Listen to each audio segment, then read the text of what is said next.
ونستعينه ونستهديه أعمالنا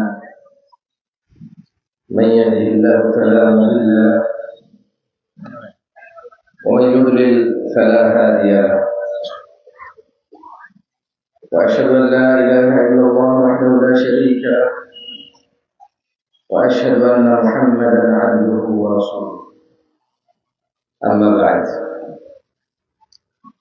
فإن أصدق الحديث كتاب الله وخير الهدي هدي محمد صلى الله عليه وسلم وشر الأمور محدثاتها وكل محدثة بدعة وكل بدعة ضلالة وكل ضلالة في النار فيا عباد الله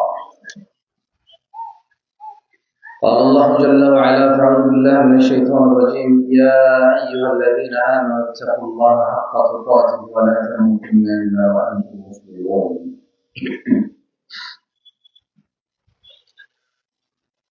প্রশংসা আল্লাহ তাআলা যিনি এক বিন্দু তুচ্ছ প্রাণী হতে আমাদের সৃষ্টি করেছেন, তারপরে পৃথিবীতে প্রেরণ করেছেন সুন্দরতম অবয়বে। আলহামদুলিল্লাহ, অসংখ্য দুরূদ সালাম নাযিল হন মুস্তাফা সাল্লাল্লাহু আলাইহি ওয়াসাল্লামের উপর, যার পৃথিবীতে আপন রাসূল আল্লাহ আল্লাহুম্মা সাল্লি আলাইহি ওয়া বারিক আলাইহি। তুমি তো ধরছো কেন? এটা শুরু থেকে ভালো ছিল না? তুমি ধরছো কেন? বিসমিল্লাহ বিসমিল্লাহ। এই পৃথিবীতে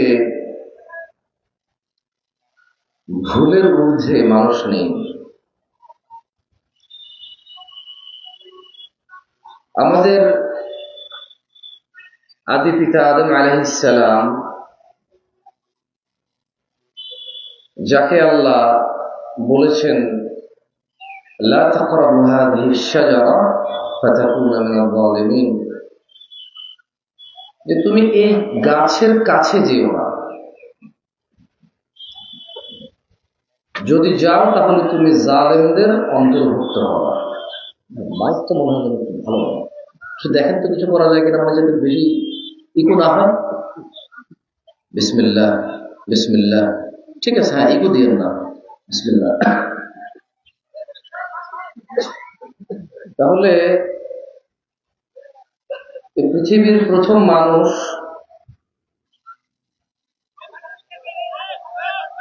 যিনি নিজেই আল্লাহর নবী ছিলেন, আদম আলাইহিস সালাম। আমি এই উদাহরণ উদ্ধৃতি এই জন্য দিচ্ছি যে আজকের এই জুমায় উপস্থিত আমার ভাই এবং বোনরা, যারা খুতবা শুনতে এসেছে এবং আমি নিজে যে খুতবা দিতে এসেছি, তোমার প্রবলেম কি ভাই? এটা তো চলতেছে, তোমার কি সমস্যা? তুমি কেন এটাকে নাড়তেছো ভাই? এটা তো সুন্দর চলতেছে, তুমি কি করতে চাচ্ছ? মানে একটা কিছু করবো, আওয়াজ মানুষ কাইন্দা দেবে, এত সুন্দর সাউন্ড হবে, তো কি করতে চাচ্ছ আসলে? বিসমিল্লাহ শোনা যায় পরিষ্কার? তুমি কি করতে চাচ্ছ বলো? তো মহিলা প্যান্ডেলের মাইক ঠিক করো, এখানে তো মেশিনে তো সমস্যা নাই, মেশিনের সমস্যা হলে তো এখানে সমস্যা হইল।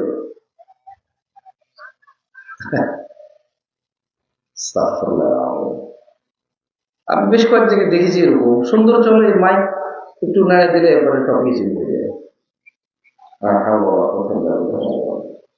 যাই হোক,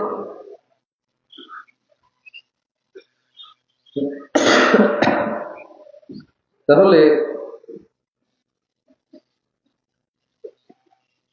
কথা বলছিলাম, এই মাহফিলের আজকের বক্তা অথবা আজকে জুমার খুতবার খতিব এবং খুতবার মুসল্লি কেউই ভুলের ঊর্ধ্বে নয়। এই জন্য আজকে খুতবায় আলোচনার বিষয় হিসেবে নির্বাচন করেছি ইস্তেগফার নিয়ে কথা বলবো। আদম আলাইহিস সালাম যেখানে যাওয়ার নিষেধ ছিল সেখানে গিয়েছিল। আল্লাহ বলেছে তুমি যদি যাও তাহলে তুমি জালেমের অন্তর্ভুক্ত হবা, কিন্তু তিনি আবার মাসুম পবিত্র হয়ে নিষ্পাপ হয়ে পৃথিবীতে করেছে। কি মাধ্যমে আমাদের বাবা আদম আলাইহিস সালাম সেই জুলম থেকে পবিত্র হয়ে নিষ্পাপ হয়ে পৃথিবী ত্যাগ করেছে? সেই মাধ্যম কি ওনার সন্তানদের জন্য এখনো বলবৎ আছে, যে মাধ্যমে তিনি নিজেকে পবিত্র করেছিলেন? সেই বিষয়ে কথা বলার চেষ্টা করবো ইনশাআল্লাহ। আপনারা যারা খুতবা শুনতে আসতেছেন চেষ্টা করবেন কথা না বলার। তারপরেও যদি একান্ত বলে ফেলতে হয়, যদি আপনি পরোয়া না করেন যে বললে কে কি করবে, তাহলে বলেন, ঠিক আছে, কানে তুলে লাগে কথা বলবো। মানুষ মাত্রই কোনো না কোনো অপরাধের সাথে জড়িত, কোনো না কোনো দোষে অপরাধী। এই পৃথিবীতে এমন কোনো মানুষ জন্ম নেবে না যে যার দ্বারা কখনো অপরাধ সংঘটিত হবে না। এরকম হবে না কেন? তো আল্লাহ সুবহানাহু ওয়া তাআলা মুস্তাফা আলাইহিস সালামের মাধ্যমে আমাদের জানিয়েছেন, وعن أنس رضي الله عنه قال رسول الله صلى الله عليه وسلم, আল্লাহর রাসূল সাল্লাল্লাহু আলাইহি ওয়াসাল্লাম বলেছেন, কুল্লু বনি আদম, প্রত্যেক আদম সন্তান, খাত্তাউন, পাপী। তাহলে খতিব কি বাদ যায়? মুসল্লিও বাদ যায় না, খতিবও বাদ যায় না, মাও বাদ যায় না, তার সন্তানও বাদ যায় না, মুরব্বিও বাদ যায় না, যুবকও বাদ যায় না, হাজি গাজী মসজিদের ইমামও বাদ যায় না, মুসল্লিও বাদ যায় না। এই এলাকার সবচেয়ে ভদ্র নম্র মানুষটাও বাদ না, আর সবচেয়ে খারাপ মানুষটা তো খারাপই। আনাস ইবনে মালিক রাদিয়াল্লাহু আনহু মুহাম্মদ সাল্লাল্লাহু আলাইহি ওয়াসাল্লাম থেকে বর্ণনা করছেন যে, কুল্লু বনি আদম খাত্তাউন, প্রত্যেক আদম সন্তান পাপী, ওয়া খায়রু খাত্তাইনা আত-তাওয়াবুন, তবে ওই পাপী হচ্ছে উত্তম যেই পাপী পাপ করার পরে আল্লাহর কাছে ক্ষমা চায়, তওবা করে। কল্পনা করা যায় পাপীকে আল্লাহ উত্তম বলছে। পাপীকে আল্লাহ কি বলছে?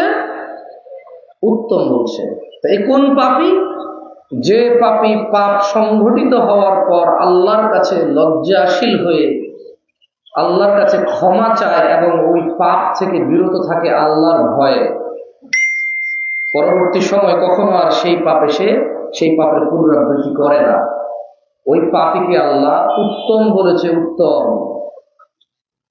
যে পাপী তার পাপ থেকে ফিরে এসে ক্ষমা চায়। আবু হুরায়রা রাদিয়াল্লাহু আনহু থেকে যদি আমরা আরেকটা হাদিস দেখি, عن أبي هريرة رضي الله عنه قال قال رسول الله صلى الله عليه وسلم, আবু হুরায়রা রাদিয়াল্লাহু আনহু থেকে বর্ণিত, তিনি বলেন, আল্লাহ নবী সাল্লাল্লাহু আলাইহি ওয়াসাল্লামকে তিনি বলতে শুনেছেন, বা আল্লাহ নবী সাল্লাল্লাহু আলাইহি ওয়াসাল্লাম বলেছেন, ওয়াল্লাযী নাফসি বিয়াদিহি, সেই মহান সত্তার কসম, কসম সেই মহান সত্তার, লাউ লাম তুযনিবু, যদি তোমরা পাপ না করো। আবু হুরায়রা রাদিয়াল্লাহু আনহু বলছে, আল্লাহর নবী মুস্তাফা আলাইহিস সালাম বলছে, লাউ লাম তুযনিবু, যদি তোমরা পাপ না করো, লাযাহাবাল্লাহু তাআলা বিকুম, তাহলে আল্লাহ তাআলা তোমাদের নিশ্চিহ্ন করিয়ে তোমাদের পরিবর্তে ওয়ালা জাআ বিকওমিন ইউযনিবুন, যদি তোমরা পাপ না করো তোমাদের পরিবর্তে আল্লাহ এমন এক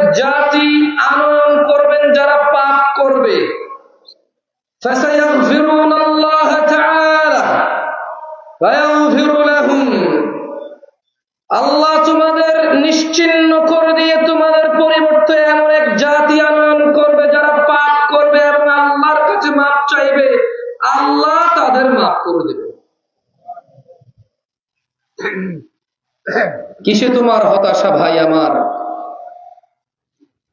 বোন আমার? নিজ পাপ থেকে আল্লাহর কাছে ক্ষমা চেয়ে ওই পাপ থেকে বিরত থাকাতে তোমার বাধা কোথায়? কোথায় বাধা? পাপ তো হয়ে গেছে, তাই বলে কি প্রতিদিন এটাকে জারি রাখতে হবে? না, কখনোই না। عن أبي ذر رضي الله عنه قال أبي ذر رضي الله عنه থেকে বর্ণিত তিনি বলেন قال رسول الله صلى الله عليه وسلم আল্লাহর রাসূল সাল্লাল্লাহু আলাইহি ওয়াসাল্লাম বলেছেন قال رسول الله صلى الله عليه وسلم فيما روى عن الله تبارك وتعالى أنه قال আবু যর গিফারী রাদিয়াল্লাহু আনহু বলেন রাসূল সাল্লাল্লাহু আলাইহি ওয়াসাল্লাম বলেছেন আল্লাহ তাআলা বলেন, রব্বুল আলামিন বলেন, আল কারীম আল হাই হাইয়্যুল্লাযী লা ইয়ামুত যুল জালালি ওয়াল ইকরাম আল আজিজুল কওয়ী আল মুতাকাব্বির। আল্লাহ তাআলা বলেন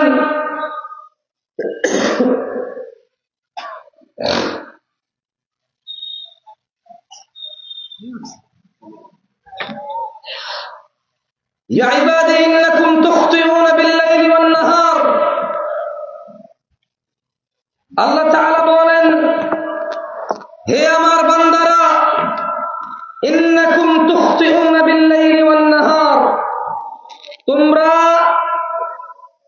অপরাধ করতে থাকো রাতে আর দিনে। তোমরা অপরাধ করো রাত দিনে, অথবা তোমরা অপরাধ করো রাত দিন। وأنا أغفر الذنوب جميعا فاستغفروني أغفر لكم। ও আমার বান্দারা, তোমরা অপরাধ করো রাত দিন, সুতরাং তোমরা আমি আল্লাহর নিকট ক্ষমা চাও, আমি তোমাদের ক্ষমা করে দেব।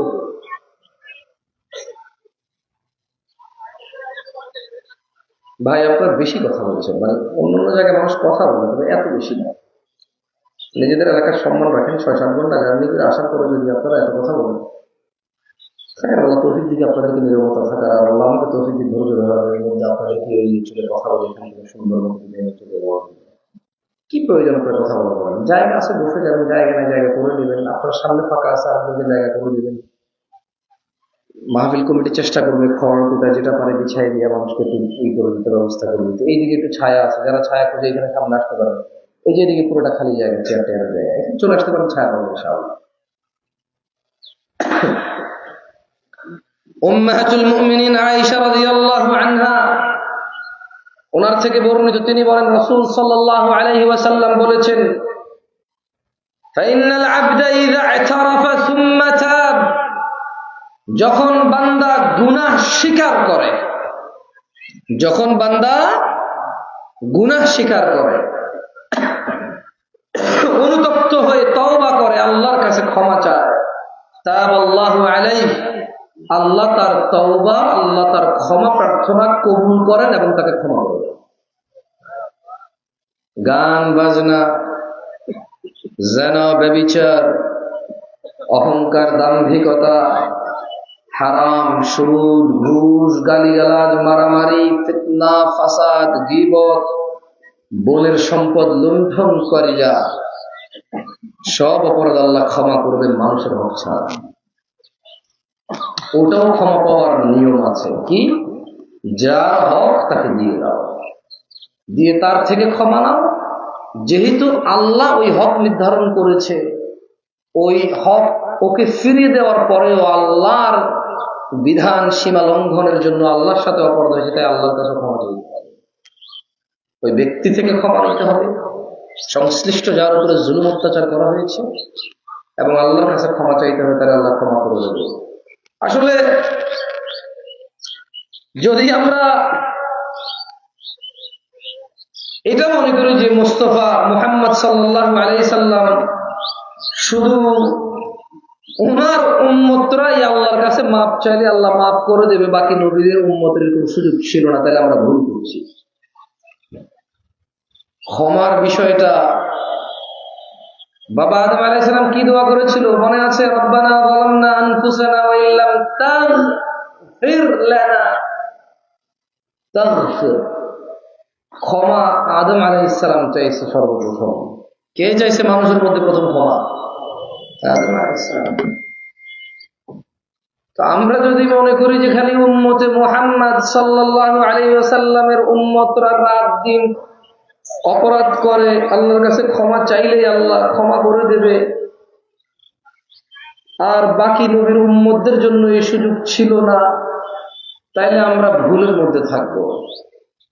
আমাদের বোঝা উচিত এইরকম ক্ষমার অফার, এরকম ক্ষমার আল্লাহর উদারতা সব নবীর উম্মতদের জন্য ছিল, তারপরেও সব নবীর উম্মত ধ্বংস হয়েছে। কেন জানেন? ক্ষমা না চাওয়ার কারণে। এমন না যে খালি আমরা উম্মতে মুহাম্মদরা উদাসীন সাল্লাল্লাহু আলাইহি ওয়াসাল্লাম, বাকি নবীর রাসূলদের উম্মতরা উদাসীন ছিল, আল্লাহর ক্ষমার দিকে আসে নাই, আল্লাহর দয়ার ছায়াতলে আসে নাই। আল্লাহ ওদেরকে কাউকে পানি দিয়ে, কাউকে হাওয়া দিয়ে, কাউকে একেবারে যেভাবে খুশি মাটি উল্টে দিয়ে ধ্বংস করে দিয়েছে। আল্লাহ কোরআনুল কারীমে বলেছে যে মুহাম্মদ সাল্লাল্লাহু আলাইহি ওয়াসাল্লাম আপনি যতক্ষণ এদের মধ্যে আছেন আল্লাহ এদেরকে ধ্বংস করে দেবেন না। তো এখন কি আল্লাহ নবী সাল্লাল্লাহু আলাইহি ওয়াসাল্লাম আছে আমাদের মাঝে? আল্লাহ বলছেন যে আর এদের মধ্যে যতক্ষণ তওবাকারী মাফ চাওয়ার লোক আছে ততক্ষণ হবে। লা ইলাহা ইল্লাল্লাহ। নূহ আলাইহিস সালাম খুব সুন্দর করে তার জাতিকে ডেকেছিল ক্ষমার দিকে। উনি শুধু আসলে ক্ষমা মানে গুনাহ মাফের কথা বলে নাই, উনি খুব সুন্দর করে বলছিল যে ফাকুলতু আস্তাগফিরু রাব্বাকুম ইন্নাহু কানা গাফফারা। ও আমার জাতি, তোমরা আল্লাহর কাছে ক্ষমা চাও, আল্লাহ অতীব দয়ালু ক্ষমাশীল। তো ক্ষমা চাইলে কি হবে? দুনিয়ার গুনাহ তো ক্ষমা হবে। ইউরসিলিস সামা আলাইকুম মিদরারা, তাহলে দুনিয়াতে আল্লাহ আকাশ থেকে বাড়ি বর্ষণ করবে। ওয়ায়ুমদিদকুম বিআমওয়াল, এই দুনিয়াতেই আল্লাহ সম্পদ বাড়িয়ে দিবে। এখানকার দরিদ্ররা জুয়া খেলে বড় লোক হতে চায়, এখানকার ধনীরা আরো বেশি ঘুষ সুদ খেয়ে বড় লোক পয়সাওয়ালা হইতে চায়, এখানকার অভাবীরা, বিপদগ্রস্ত মানুষগুলো, নিঃসন্তানরা, তারা সম্পদশালী ও সন্তান সন্ততিতে পরিপূর্ণ হতে চায়, অপরাধে লিপ্ত হয়ে, জিনা ব্যভিচারে লিপ্ত হয়ে সন্তান সন্ততির আশা করে। আর দরিদ্ররা দিন বিমুখ, আখিরাত বিমুখ, আল্লাহ দ্রোহিতায় যে কোনো মূল্যে সম্পদ অর্জন করে তারা বড় লোক হতে চায়। অথচ আল্লাহ বলছে যে যদি তোমরা আল্লাহর কাছে মাপ চাও, ওয়ায়ুমদিদকুম বিআমওয়াল, আল্লাহ তোমাদের সম্পদ বাড়াবে, ওয়া বানিন, যদি মাপ চাও আল্লাহ তোমাকে সন্তান সন্ততি দিবে। তো সম্পদ হইল, সন্তান হইল, দুনিয়া সুন্দর করে চলে গেল, মারা গেলাম, তারপর বললো যে ওয়াজআল লাকুম জান্নাত ওয়াজআল লাকুম আনহার, তাহলে মরে গেলে আল্লাহ তোমার জন্য জান্নাত দিবে, জান্নাতের নিচে ঝর্ণাও দেবে। লা ইলাহা ইল্লাল্লাহ। সকল নবী রাসূলরা নিজ নিজ উম্মতকে ইস্তিগফারের প্রতি আহ্বান করেছেন। আল্লাহ তাআলা আদম ও হাওয়া আলাইহিস সালাম সম্পর্কে বলেন, তারা একদা আল্লাহ তাআলার নিকট ক্ষমা চাওয়ার সময় বলেছিলেন, রব্বানা, হে আমাদের প্রভু, যালামনা আনফুসানা, আমরা অত্যাচার করেছি নিজেদের প্রতি, ওয়া ইল্লাম তাগফির লানা ওয়া তারহামনা লানাকুনান্না মিনাল খাসিরিন, আপনি যদি ক্ষমা না করেন ও দয়া না করেন তাহলে নিশ্চয়ই আমরা ক্ষতিগ্রস্তদের অন্তর্ভুক্ত হব। এখান থেকে, আয়াত থেকে এতটুকু বোঝা খুবই সহজ, যদি কোনো মানুষ অপরাধ করে ফেলে আর মাফ না চায় তাহলে সে ক্ষতিগ্রস্ত নিশ্চিত, এতে কোনো সন্দেহ নেই। আর যদি সে ক্ষমা চায় তাহলে এটাও নিশ্চিত সে ক্ষতি থেকে বেঁচে যাবে ইনশাআল্লাহ।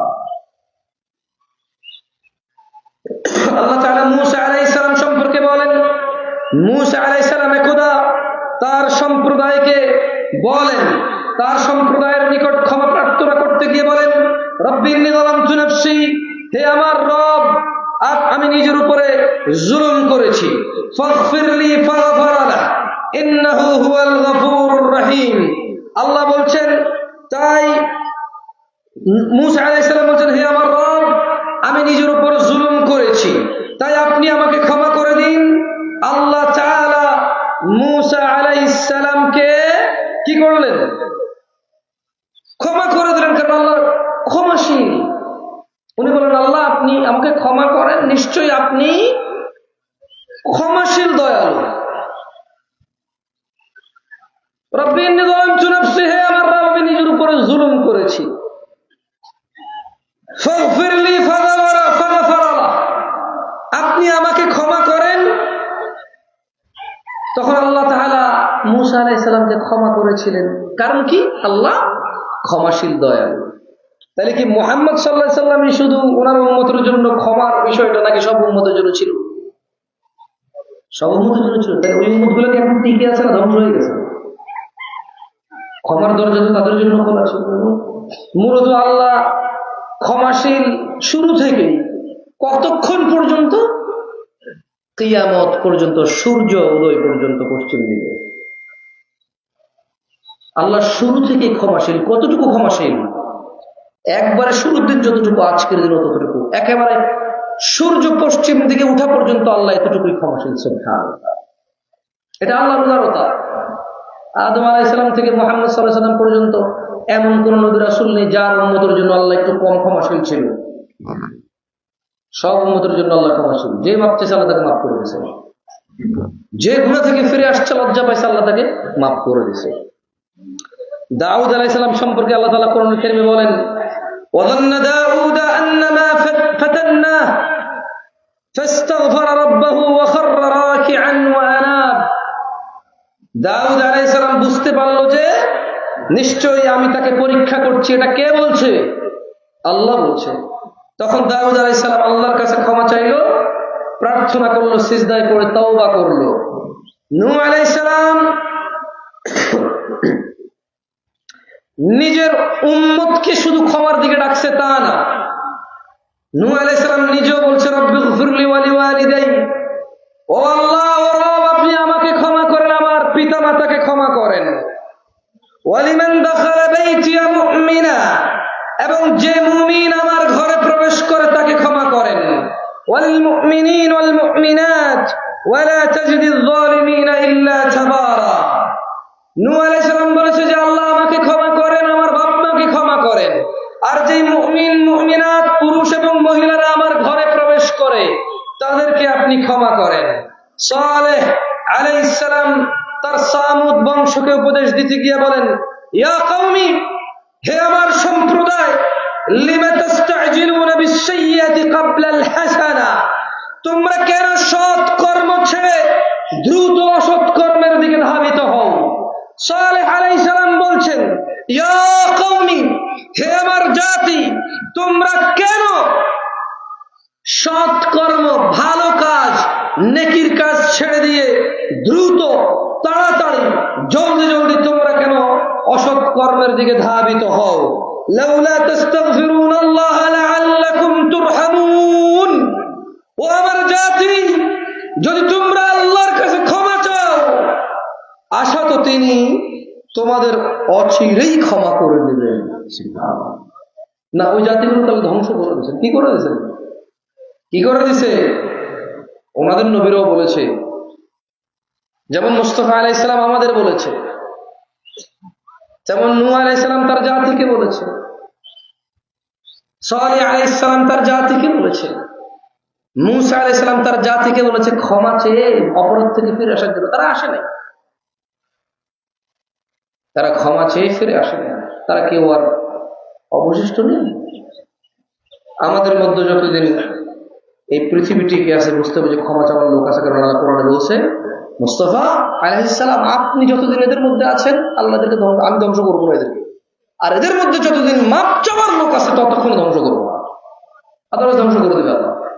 এটা খুব সিম্পল লজিক। পৃথিবী ধ্বংস হবে এই জন্য, কারণ আল্লাহর কাছে মানুষ অপরাধী বেড়ে যাবে, এই জন্য পৃথিবী ধ্বংস হবে। যেমন এর চেয়ে বড় কারণ হচ্ছে অপরাধীরা আল্লাহর কাছে ফিরে এসে ক্ষমা চাইবে না, এই জন্য মূলত ধ্বংস হবে। মানুষ অপরাধ প্রবণ, অপরাধ থেকে বাঁচতে পারে না। যতই চেষ্টা করে। আমি একটা হাদিস পড়ে আপনাদেরকে শোনাবো যে মানুষ অপরাধ থেকে বাঁচতে পারে না, এটা আল্লাহ মানুষকে জানিয়ে দিছে যে এই শোনো, তোমরা যে অপরাধ থেকে বাঁচতে পারবা না, এটা আমি আল্লাহ জানি, আমি যে জানি এটাও তোমাদেরকে জানাই দিচ্ছি। আমি হাদিসগুলো পড়ে শোনাবো ইনশাআল্লাহ যদি সময় পাই।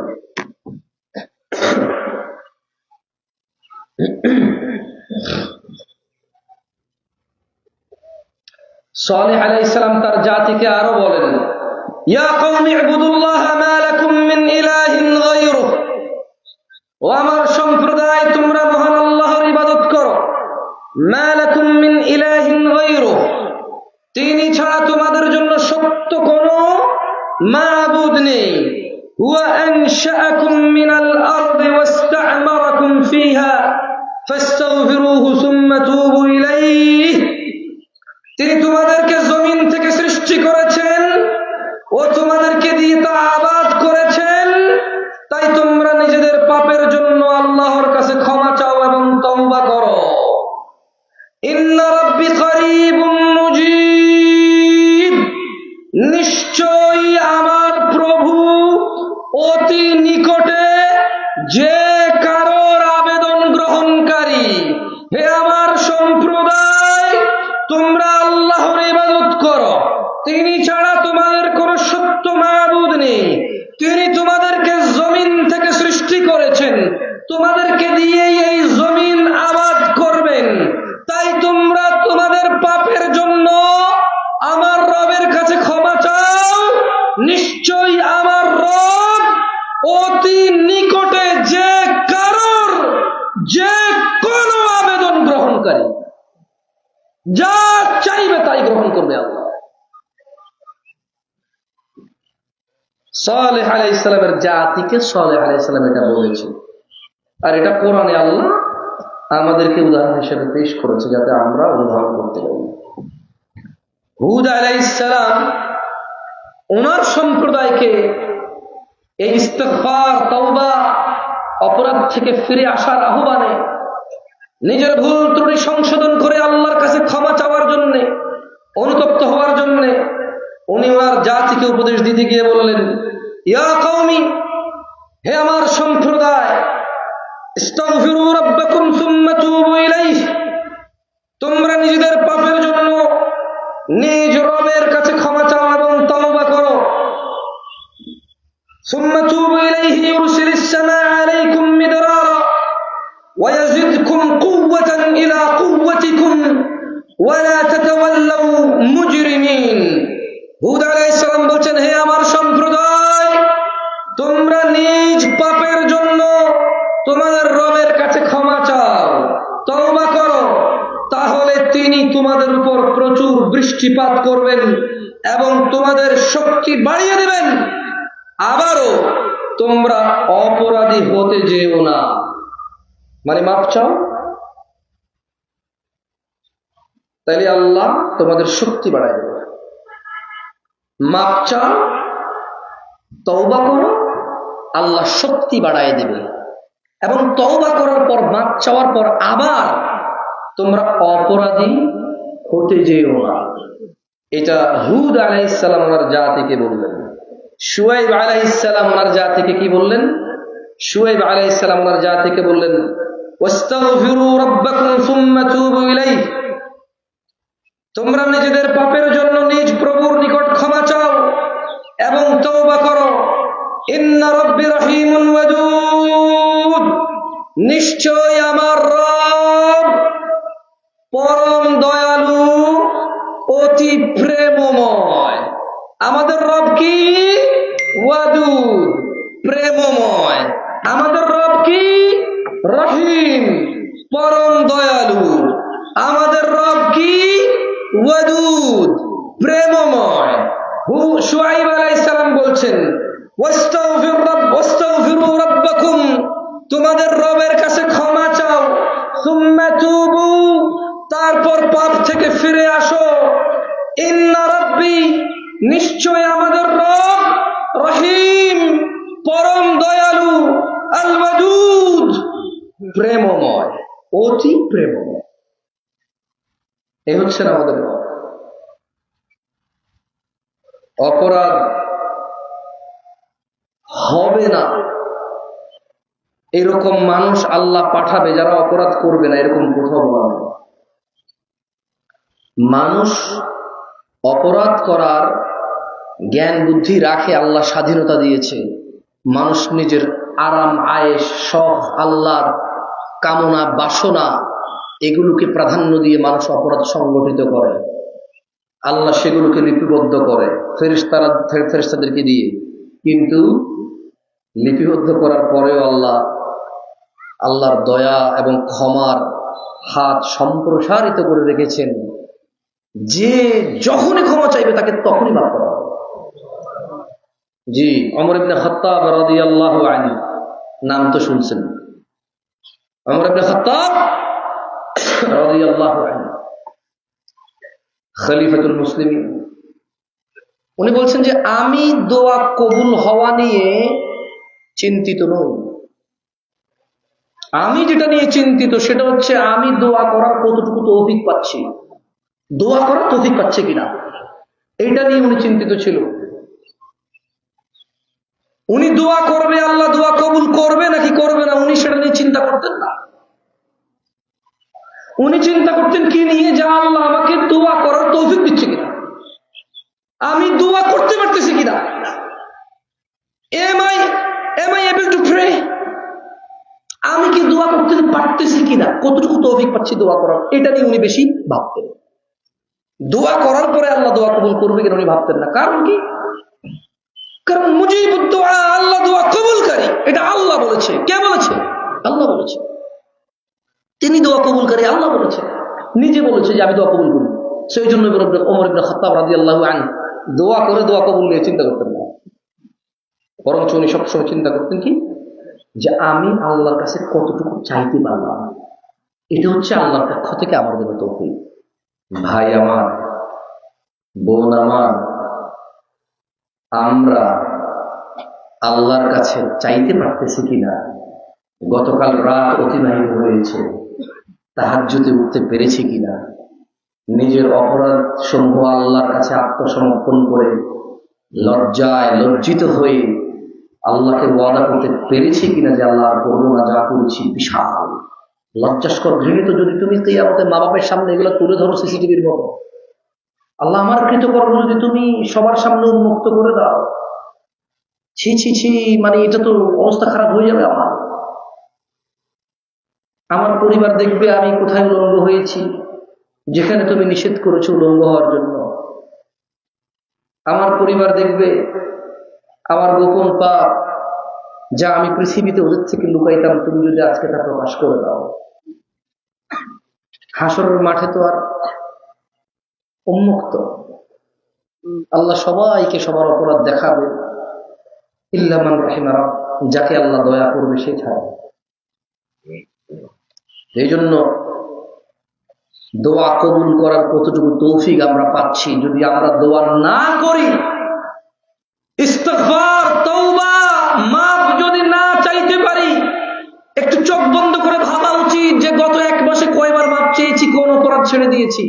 এটা নিয়ে চিন্তিত হওয়া উচিত আমার ভাই ও বোনদের। কারণ দুর্ভাগ্য হবে এটা, এর চাইতে দুর্ভাগ্য আর হবে না যে আমি এক মাস বেঁচেছিলাম, মাফ চাইনি আল্লাহর কাছে, সেই তৌফিক হয়নি আমার। কি এমন পাপে আমি জড়িত, যেই পাপে জড়িত থাকার কারণে মাফ চাইতে মন চাচ্ছে না আমার। কারণ মাফ চাইলেই তো আল্লাহ মাফ করতো, মাফ চাইলেই তো আল্লাহ মাফ করবে। আমি যে মাফ চাইতে পারতেছি না অপরাধের জন্য, কি এমন অপরাধে আমি জড়িত, যে অপরাধে আল্লাহ আমার উপর এতই অসন্তুষ্ট যে আমি মাফ চাওয়ার তৌফিক পাচ্ছি না। আমার ভিতরে অনুভূতি যাচ্ছে না যে আমি মাফ চাইব। আল্লাহ আমাদেরকে বোঝার তৌফিক দান করুন। দেখুন, অপরাধ নিয়ে যদি কথা বলি, তাহলে অপরাধ মুক্ত এই পৃথিবীতে মানুষ পাওয়াই মুশকিল। যেমন আমি বলেছিলাম যে আমি কিছু হাদিস বলবো আপনাদেরকে, যেখানে অপরাধ করবে না এইরকম মানুষ হবে কোথাও আল্লাহ বলে দেয়। বরঞ্চ আন আবি মুসা আল-আশআরী রাদিয়াল্লাহু আনহু قال, আবি মুসা আশআরী রাদিয়াল্লাহু আনহু থেকে বর্ণিত, তিনি বলেন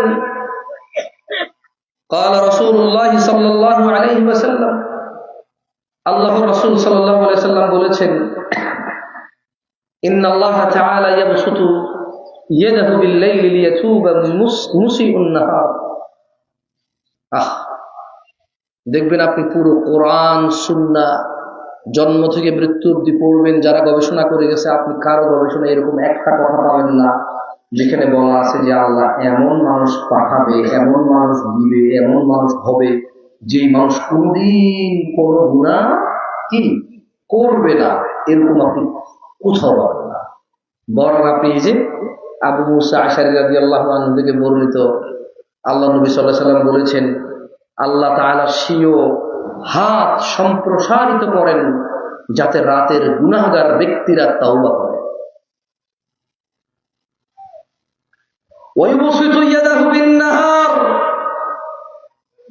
আবার দিনের বেলায় হাত প্রসারিত করেন আল্লাহ।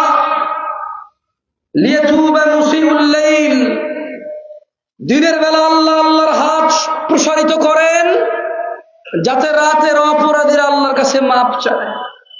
হাত্তা তাতলু'ু আশ-শামসু মিন মাগরিবিহা, আল্লাহ রাতের অপরাধীদের জন্য আল্লাহ রাতের বেলা হাত সম্প্রসারিত করে যাতে মানুষ মাপ চায়, আবার দিনের বেলা হাত প্রসারিত করে যাতে মানুষ মাপ চায়। তো কতদিন আল্লাহর এই ক্ষমা সম্প্রসারিত করবেন, কতদিন, সেটাও মুস্তাফা আলাইহিস সালাম বলে দিয়েছেন। হাত্তা তাতলু আশ-শামসু মিন মাগরিবিহা, এভাবে আল্লাহ তাআলা ক্ষমার হাত রাতে এবং দিনে সম্প্রসারিত করবে সূর্য পশ্চিম দিকে ওঠা পর্যন্ত। আমি বলেছি না, কোনো গবেষণা নাই যেখানে বলা আছে মানুষ হবে যে অপরাধ কোনোদিন করবে না, বরং গবেষণা কি। عن ابي هريره رضي الله عنه قال, আবু হুরায়রা রাদিয়াল্লাহু আনহু থেকে বর্ণিত, তিনি বলেন قال رسول الله صلى الله عليه وسلم, আল্লাহর রাসূল সাল্লাল্লাহু আলাইহি ওয়াসাল্লাম বলেছেন ينزل ربنا تبارك وتعالى كل ليلة إلى السماء الدنيا حين يبقى ثلثي الليل الآخر, আমাদের প্রতিপালক আল্লাহ তাবারক ওয়া তাআলা প্রত্যেক রাতের 3 ভাগের শেষ ভাগে, অর্থাৎ রাতের 1/3 বাকি থাকতে প্রথম আকাশে অবতরণ করেন। ইয়াকুল, এবং আল্লাহ তাআলা বলতে থাকেন মান ইয়াদউনি ফাস্তাজিব লাহ, যে কেউ আছো আমার কাছে দোয়া করবা, আমি তার দোয়ায় সাড়া দেব, কবুল করব। মান ইয়াসআলনি ফাউতিয়াহু, কে আছো আমার কাছে কিছু চাইবা, আমি তাকে দিব। মান ইস্তাগফিরুনি ফাআগফির লাহ, কে আছো আমার কাছে ক্ষমা চাইবা, আমি ক্ষমা করব। কোথাও এরকম গবেষণা নাই যে মানুষ ভুল করবে না, এরকম মানুষ জন্ম নেবে। বরং আবু হুরায়রা থেকে বর্ণিত রাদিয়াল্লাহু আনহু, মুস্তাফা আলাইহিস সালাম থেকে আবু হুরায়রা রাদিয়াল্লাহু আনহু বর্ণনা করেছেন আল্লাহ তাবারাকা ওয়া তাআলা প্রত্যেক রাতের শেষ ভাগে, অর্থাৎ রাতের 1/3 যখন বাকি থাকে, তিনি সুবহানাহু ওয়া তাআলা প্রথম আকাশে অবতরণ করে বলে, কেউ দোয়া করবা তাহলে করো, দোয়া আমি কবুল করবো, জবাব দেব। কেউ কিছু চাইবা আছো, চাও, তুমি যা চাইবা তাই তোমাকে দেব। কেউ আছো অপরাধী, অপরাধের সাগরে হাবুডুবু খাচ্ছ, আছো এরকম কেউ যে অপরাধ বোধ করছো, তাহলে মাফ চাও, আমি আল্লাহ মাফ করব। প্রত্যেক রাতে আল্লাহ তাআলা প্রথম আসমানে অবতরণ করেন, হাদিস বলছে। এবং প্রত্যেক রাতে আল্লাহ এইভাবে মানুষকে ডাকে ক্ষমার দিকে, মানুষকে ডাকে রিজিকের দিকে, যা চাইবে তাই দিবে আল্লাহ সুবহানাহু ওয়া তাআলা। এই যে হাদিসগুলোর ব্যাখ্যায় এখন অনেকে এটা ভুল বুঝে নিতে পারেন যে মনে হয় তাইলে গুনাহ করার জন্য বলতেছে হাদিসগুলো। না ভাই আমার, এই পৃথিবীতে জানা, ব্যভিচার, চুরি, ডাকাতি, মিথ্যা, অশ্লীল কথা, গীবত, তহমত, অত্যাচার, অবিচার, সুদ, ঘুষ, মদ, জুয়া ইত্যাদি অন্যায় পরিপূর্ণ এই পৃথিবী। আর এই অন্যায়কারী হচ্ছে আমরা নিজেরা। এরপরে আল্লাহ তাআলা প্রত্যেক রাতের শেষ ভাগে প্রথম আকাশে নেমে এসে বলেন, কে আমাকে ডাকবে, ডাকো, আমি তার ডাকে সাড়া দেব। কে আমার কাছে ক্ষমা চাইবা, চাও, আমি তাকে ক্ষমা করে দেব। এবং আমার কাছে যে যা চাইবা আমি তাকে তাই দেব। এই মদ, জুয়া, চুরি, ডাকাতি, জানা, ব্যভিচার, অশ্লীলতা, অত্যাচার, অবিচার, জুলম, এত কিছু শর্তে আল্লাহ প্রত্যেক রাতে আসমানে, প্রথম আসমানে নেমে এরকম অফার করেছেন। আল্লাহ, এমন আল্লাহর কাছে আমরা ক্ষমা চাইছি কবে লাস্ট সেটাও নেবে না। আল্লাহ কত ক্ষমাশীল, আল্লাহ কত ক্ষমাশীল, আপনি এটা বুঝতে হলে عن ابي هريره رضي الله عنه قال আবু হুরায়রা রাদিয়াল্লাহু আনহু থেকে বর্ণিত, তিনি বলেন, قال رسول الله صلى الله عليه وسلم, আল্লাহর রাসূল সাল্লাল্লাহু আলাইহি ওয়াসাল্লাম বলেছেন, من تاب قبل ان تطلع الشمس من مغربها, যে ব্যক্তি মাপ চাইবে, ক্ষমা চাইবে সূর্য পশ্চিমে উদিত হওয়ার আগে, তাবাল্লাহু আলাইহি, আল্লাহ তাকে মাফ করে দেবে। যেই দিন সূর্য পূর্বে উঠবে, গ্যারান্টি যে মাপ চাইবে সে মাপ পাবে। এমন কোন দিন নেই, এমন কোন রাত নেই, এমন কোন অপরাধ নেই যে অপরাধ সূর্য পশ্চিমে উদিত হওয়ার আগে যদি কেউ মাপ চায় আল্লাহ মাফ করবে না। সেটাই আল্লাহ বলেছে, হাদিস মুসলিম, হাদিস সহিহ মুসলিম। আরো একটু পরিষ্কার করে বুঝতে পারবেন, মাপের দরজা খোলা, তবে যে লোক মারা যাবে সে কি সূর্য পূর্বে উঠলো আর মাপ চাইতে পারবে? পারবে? আল্লাহ আমাদেরকে বোঝার তৌফিক দান করুন। عن جندب أن رسول الله صلى الله عليه وسلم, জুনদুব রাদিয়াল্লাহু আনহু তিনি বলেন, রাসূল সাল্লাল্লাহু আলাইহি ওয়াসাল্লাম বলেছেন, حدث أن رجلا قال والله لا يغفر الله لفلان। আচ্ছা, আমাদের দেশে কিছু ভালো ভালো মানুষ আছে যারা তারে জাহান্নামী বলেন, এরকম দেখছেন আপনারা? জুনদুব রাদিয়াল্লাহু আনহু বলছেন যে এক ব্যক্তি বলল, আল্লাহর কসম, আল্লাহ অমুক লোককে মাফ করবে না। দেখেন, আল্লাহ আমাদেরকে মাফ করতে চায়, কতটুকু মাফ করতে চায় আপনি এই হাদিসটা শুনলে বুঝতে পারবেন যে আল্লাহর ক্ষমার দরজা কত বড়, আল্লাহ কত উদার, আল্লাহ কত মহান। এটা আপনি এই হাদিসটা শুনলে বুঝবেন। তো এক লোক বলল যে আল্লাহর কসম, আল্লাহ অমুক লোককে মাফ করবে না। যখন ওই লোক কসম করলো যে আল্লাহর কসম, আল্লাহ অমুককে মাফ করবে না, তখন আল্লাহ বলল,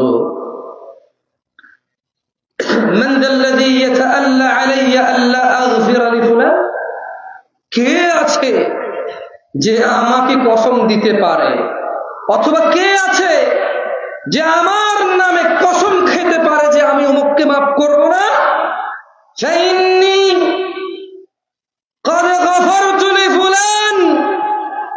যে কসম করে বলেছে অমুককে মাফ করবে না, আল্লাহ আল্লাহ বলছে যে আমি ওকে মাফ করে দিলাম। এবং যে বলেছে আল্লাহর কসম আল্লাহ মাফ করবে না অমুককে, আমি তার সমস্ত আমল ধ্বংস করে দিলাম। মানে যদি কেউ বলে যে আল্লাহ অমুককে মাফ করবে না, আল্লাহ বলছে যে আমি ওকে মাফ করলাম, তোর সব আমল আমি নষ্ট করে দিলাম। কে আছে যে আল্লাহর নামে বলবে আল্লাহ মাফ করবে না? আল্লাহর পক্ষ থেকে এমন ঘোষণাকারী কে আছে? আল্লাহ কাউকে রেখে যায়নি এমন। আল্লাহ এতটাই উদার, এতটাই ক্ষমাশীল, কোন মানুষ যদি বেঁচে থাকা অবস্থায় কাউকে বলে তুই জাহান্নামী, তোকে মাফ করবে না আল্লাহ, এটাই আল্লাহ সহ্য করতে পারে না। আল্লাহ এত ক্ষমাশীল, এত ক্ষমাশীল। এই হাদিস থেকে কি বোঝা যায় যে আল্লাহর কাছে মাফ চাইলে আল্লাহ মাফ করবে? আমি আর আমার একটা হাদিস বলে শেষ করব। আমার আজকে প্রথম খুতবা দেরি হয়ে গেছে, একটু সরি। হ্যাঁ, কষ্ট পাচ্ছেন না? عن أنس رضي الله عنه قال أنس رضي الله عنه থেকে বর্ণিত তিনি বলেন قال رسول الله صلى الله عليه وسلم আল্লাহর রাসূল সাল্লাল্লাহু আলাইহি ওয়াসাল্লাম বলেছেন إنك ما دعوتني ورجوتني এটা হাদিসে কুদসি। কেমন হাদিসে কুদসি? আল্লাহ, এটা আল্লাহ ডেকে বলে, বুঝছেন? এটা আছে ওই যে ইয়া ইবনে আদম, আপনারা বুঝবেন বললে। আল্লাহ বলছেন যে আল্লাহ তাআলা বলে, কে বলে? আল্লাহ। ইন্নাকা মা দাআউতানি ওয়া রাজাউতানি, যতদিন, আমার বন্ধুদেরকে আমি বলবো মনোযোগ দিয়ে শোনেন, আল্লাহ সুবহানাহু ওয়া তাআলা বলছেন যে ইন্নাকা মা দাআউতানি ওয়া রাজাউতানি, যতদিন তুমি আমি আল্লাহকে ডাকবা, আমার কাছে ক্ষমার আশা রাখবা, গফারতু লাক, ততদিন আমি তোমাকে ক্ষমা করব। তো কতটুকু ক্ষমা করবেন ইয়া আল্লাহ? আলা মা কানা মিনকা ওয়ালা উবালি, তোমার অবস্থা যাই হোক না কেন, যতদিন তুমি আল্লাহকে ডাকবা, আল্লাহর কাছে ক্ষমার আশা রাখবা, ততদিন আল্লাহ তোমাকে ক্ষমা করবে। তো কতটুকু? তোমার অবস্থান যাই হোক না কেন, আল্লাহ বলছেন যে ওয়ালা উবালি, তোমাকে আমি মাফ করব ততদিন যতদিন তুমি আশা করবা মাপের, আমি কারো পরোয়া করবো না। ওয়ালা উবালি, আল্লাহ বলছে আমি কারো পরোয়া করবো না, তোমাকে মাফ করতে, তোমাকে মাফ করতে আমি আদম থেকে কিয়ামত পর্যন্ত যত মানুষ এসেছে এবং যত জিন আর যত সৃষ্টি আছে কাউকে পরোয়া করবো না, হিসেবেই রাখবো না কাউকে, তোমাকে যখন আমি মাফ করবো। কেন? কারণ তুমি আমি আল্লাহর কাছে যদি ক্ষমা চাও এবং ক্ষমা আশা করো, যে তুমি এটা আশা রাখো যে হ্যাঁ আমার আল্লাহর কাছে মাফ চাইবে, অপরাধ থেকে ফিরে এসে লজ্জিত হইবে, আর ওই অপরাধ না করলে আমার আল্লাহ ক্ষমা করে, এই যতদিন এই আশা থাকবে আর অপরাধ ছেড়ে দিয়ে এসে মাফ চাইবে, ততদিন আল্লাহ মাফ করবে। আল্লাহ বলছেন ইয়া ইবনে আদম, হে আদম সন্তান, লাউ বালাগাত যুনুবুকা আনানাস সামা, যদি তোমার অপরাধ আকাশ পর্যন্ত পৌঁছে যায়, সুম্মা ইস্তাগফারতানি ইয়া ইবনে আদম, হে আদমের ছেলে মেয়েরা, লাউ বালাগাত যুনুবুকা আনানাস সামা, যদি তোমাদের অপরাধ আকাশ পর্যন্ত পৌঁছে যায়, সুম্মা ইস্তাগফারতানি, অতঃপর যদি বলো যে আল্লাহ আমাকে মাফ করেন, গফারতু লাক, আমি আল্লাহ তোমাকে মাফ করবো, ওয়ালা উবালি, তারপর আল্লাহ। এই হচ্ছে আল্লাহর ক্ষমার নমুনা। ইয়া ইবনে আদম, হে আদম সন্তান, ইন্নাকা লাউ আতাইতানি বিকুরাবিল আরদি খাতিআ, হে আদম সন্তান, তুমি যদি পৃথিবী পরিমাণ গুনাহ নিয়ে আমি আল্লাহর দরবারে উপস্থিত হও, সুম্মা লাকিতানি, আর আমি আল্লাহ যদি তোমার পৃথিবী সমান অপরাধ পাওয়ার পরেও যদি তোমার অপরাধের মধ্যে লা তুশরিকু বি শাইআ, যদি আমি আল্লাহ তোমার এই পৃথিবী পরিমাণ অপরাধের মধ্যে যদি শিরিক না পাই, লা আতাইতুকা বিকুরাবিহা মাগফিরা, তাহলে আমি আল্লাহ এই জমিন পরিপূর্ণ ক্ষমা নিয়ে এসে মাফ করব। হাযা হুয়া রাব্বুনা হুয়াল গফুরুল গফফার। কোরআনে যে আমরা গফুর শুনি, বুঝছেন উনি কত গফুর? গুনাহ আকাশ পর্যন্ত পৌঁছাইলে বলছে যদি গুনাহ থেকে সরে গিয়ে বলো যে আল্লাহ মাফ করবো, মাফ। তো আল্লাহ মানুষ যে এতগুলা দেখছেন, আল্লাহ বলছে ওয়ালা উবালি, কারো পরোয়া করি না, আমি তোমাকে মাফ করবো। আল্লাহ বলছে যদি তুমি জমিন পরিপূর্ণ অপরাধ নিয়ে আসো, যদি অপরাধের মধ্যে আমি শিরকটা দেখি না, তাহলে মাফ করে দেবো, জমিন পরিমাণ দয়া ক্ষমা নিয়ে আসবো, তোমাকে দিব, ওয়ালা উবালি, কারো পরোয়া করবো না। ওয়ামান ইয়াগফিরুয যুনুবা ইল্লাল্লাহ, ও রহনপুরবাসী, ও রহনপুরের মহিলা ও পুরুষরা, ও রহনপুরের নারী ও পুরুষরা, যুবক ও বৃদ্ধরা, যুবতী ও বৃদ্ধারা, ধনী ও দরিদ্ররা, সুস্থ অসুস্থরা, অধিক বিবেকবান এবং অল্প বিবেকবানরা, ওয়ামান ইয়াগফিরুয যুনুবা ইল্লাল্লাহ, একমাত্র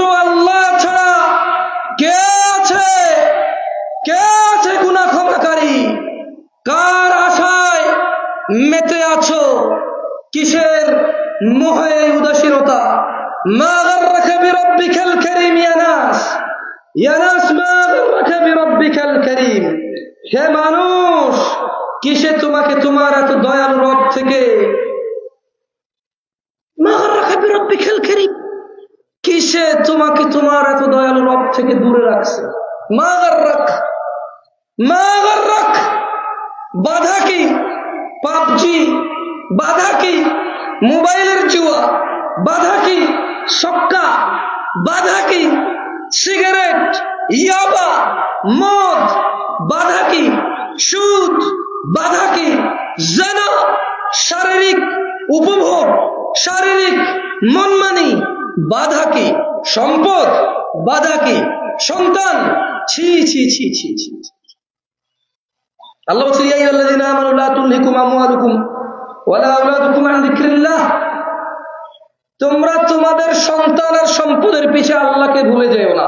ওয়া মান ইয়াফআল যালিক, যে ব্যক্তি সন্তান আর সম্পদের পিছে আল্লাহকে ভুলবে, ওয়া মান ইয়াফআল যালিক ফাউলাইকা হুমুল খাসিরুন,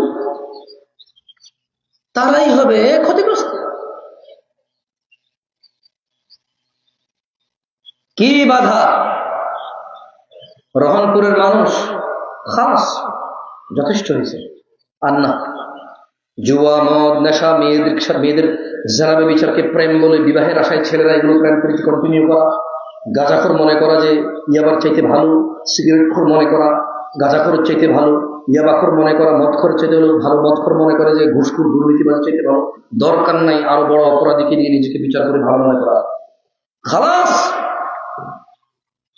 ইয়াকফি ইয়া নাস, যথেষ্ট, এইবার ক্ষান্ত হোক। কখন মারা যাবো কেউ বলতে পারি না। এই নিঃশ্বাসটুকুর মূল্যায়ন করো ভাই, বিশাল দামি।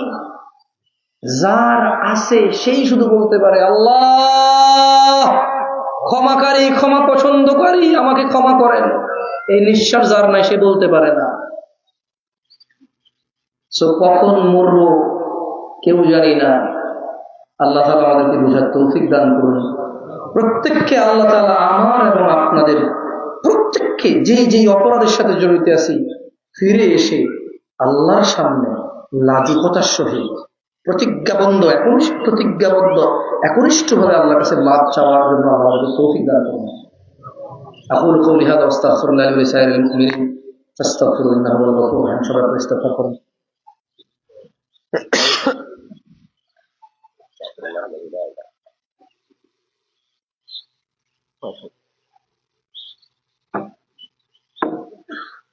আলহামদুলিল্লাহ وكفى وأصلي وأسلم على محمد المصطفى وعلى آله وأصحابه أهل الوفاء. أشهد أن لا إله إلا الله وحده لا شريك له وأشهد أن محمدا عبده ورسوله. أما بعد، فيا أيها المسلمون، أوصيكم ونفسي بتقوى الله العلي العظيم، واعلموا أن الله أمركم بأمر عظيم، أمركم بالصلاة والسلام على نبيه الكريم، فقال: إن الله وملائكته يصلون على النبي يا أيها الذين آمنوا صلوا عليه وسلموا تسليما. اللهم صل على محمد وعلى آل محمد كما صليت على إبراهيم وعلى آل إبراهيم إنك حميد مجيد. اللهم بارك على محمد وعلى آل محمد كما باركت على إبراهيم وعلى آل إبراهيم إنك حميد مجيد. اللهم اغفر للمسلمين والمسلمات والمؤمنين والمؤمنات والأحياء منهم والأموات إنك سميع قريب مجيب الدعوة. اللهم إنا نسألك الهدى والتقى والعفف والغنى. اللهم يا الله إنا نسألك الهدى والتقى والعفف والغنى. اللهم يا الله إنا نسألك الهدى والتقى والعفف والغنى. ربنا آتنا في الدنيا حسنة وفي الآخرة حسنة وقنا عذاب النار. عباد الله، إن الله يأمر بالعدل والإحسان وإيتاء ذي القربى وينهى عن الفحشاء والمنكر والبغي يعظكم لعلكم تذكرون. আযকুরুল্লাহ আল-আযীম ইয়াযকুরকুম ওয়াশকুরুহু ইয়াজিদকুম ওয়াস্তাগফিরুহু ইয়াগফির লাকুম ওয়াত্তাকুহু ইয়াজআল লাকুম মিন আমরিকুম মাখরাজা ওয়া আকিমিস সালাহ।